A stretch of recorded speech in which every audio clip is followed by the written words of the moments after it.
Y ya en la tarde la soledad reinó. Con ausentismo iniciaron las sesiones, pero una buena parte de ellos no asistió. Los congresistas que aceptaron el recorte de sus vacaciones fueron solo un poco más de la mitad de los que tienen curul. A duras penas se pudo hacer quórum en el Capitolio en el primer nuevo día de la legislatura. Gustavo Monge. Mónica, las vacaciones de los congresistas en teoría terminaron el pasado viernes, pero una buena parte de ellos no asistió. Solo la Cámara logró un precario quórum para un proyecto de ley. En la semana que inicia se espera el regreso de los ausentes. Con ausentismo iniciaron las sesiones el pasado viernes en el Senado de la República y en la Cámara de Representantes en este año 2024. Señor secretario, por favor, abra el registro. El reinicio de la actual legislatura, que comenzó el 20 de julio del 2023 y va hasta el 20 de junio del presente año, tuvo como novedad el recorte en un mes del periodo vacacional de los congresistas, que hasta el año pasado volvían en el mes de marzo. Fue en la quinta oportunidad que logramos reformar la Constitución política. La Cámara citó su sesión a las 10 de la mañana, pero su inicio fue una hora después. En el Senado la citación fue a las 2 de la tarde, pero después de las 3 se pudo iniciar.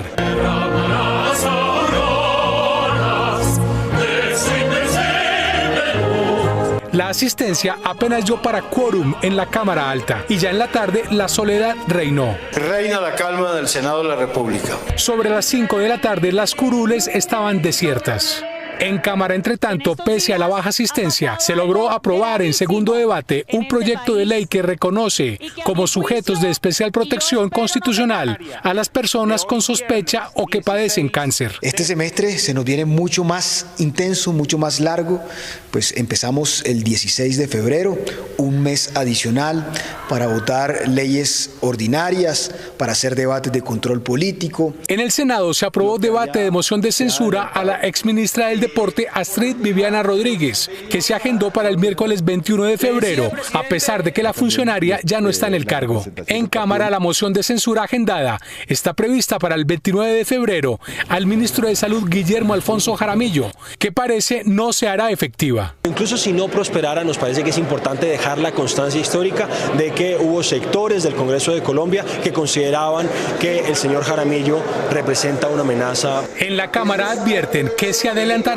las mociones que sean necesarias. El pueblo colombiano eligió al presidente de la República y hay muchos ministros que se han equivocado en su comportamiento, con el relacionamiento con las otras ramas del poder público, pero también muchos se han equivocado en la ejecución en los territorios. La actividad en el Congreso de la República volverá el próximo martes, cuando se espera que la presencia de congresistas supere lo registrado en su primer día de sesiones.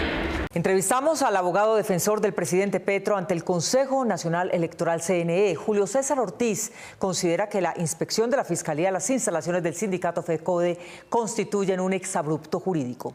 Camilo Galán. Mónica, el abogado del presidente afirma que la Fiscalía incluso puede incurrir en el delito de prevaricato si insiste en hacer diligencias que corresponden por involucrar al jefe de Estado a la comisión de acusación de la Cámara de Representantes. Noticias 1 habló hoy con el abogado Julio César Ortiz, apoderado del presidente de la República ante el Consejo Nacional Electoral, sobre la crisis institucional que, según el presidente, se creó por el allanamiento a FECODE por un aporte de este sindicato de 500 millones en época de campaña presidencial.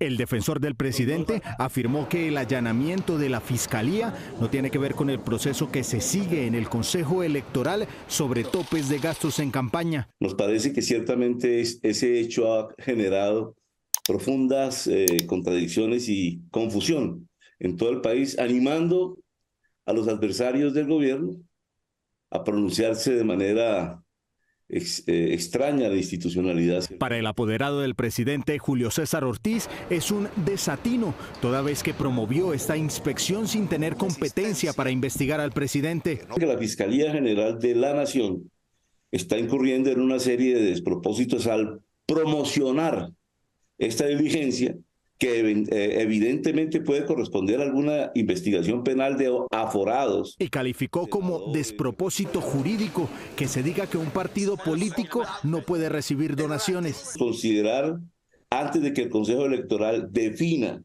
cuál es el momento en el que se termina la campaña, cuándo comienza, y qué puede hacer un partido o no un partido a través de un ejercicio de la función judicial penal es un prevaricato. Y completó su idea afirmando que la Fiscalía misma puede incurrir en un delito. Si la Fiscalía pretende esa interpretación, pues se irá a enfrentar con nosotros en el Consejo Electoral y desde luego en otros escenarios, porque eso sería un prevaricato. El apoderado Ortiz finalmente aseguró que la defensa del presidente está tranquila porque no hay ilegalidad en la campaña.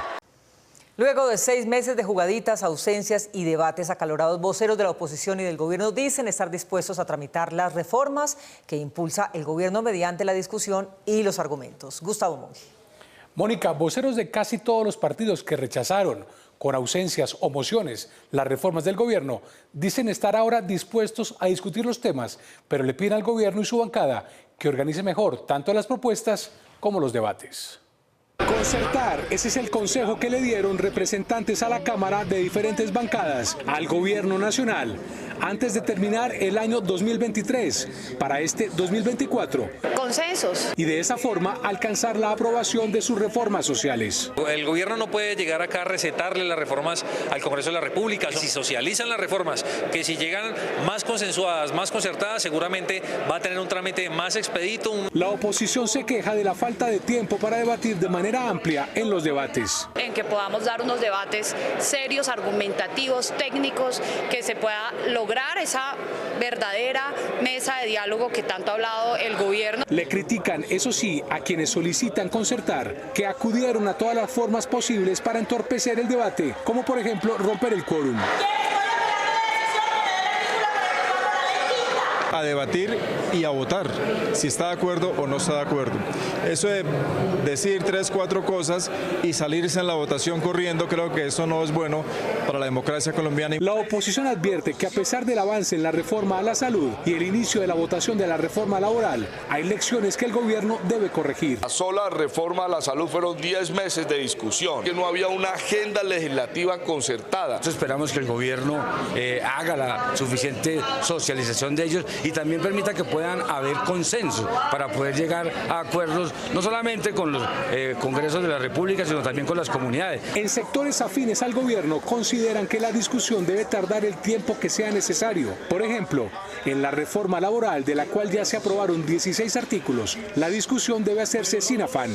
El resto de articulado se empezará a discutir en el mes de febrero. Esta mesa directiva ha sido absolutamente garantista. A todo el mundo se le ha permitido hablar. Tanto Cámara como Senado de la República volverán a sesiones un mes antes de lo acostumbrado, pues empieza la implementación de la ley que redujo en un mes el receso legislativo de fin de año.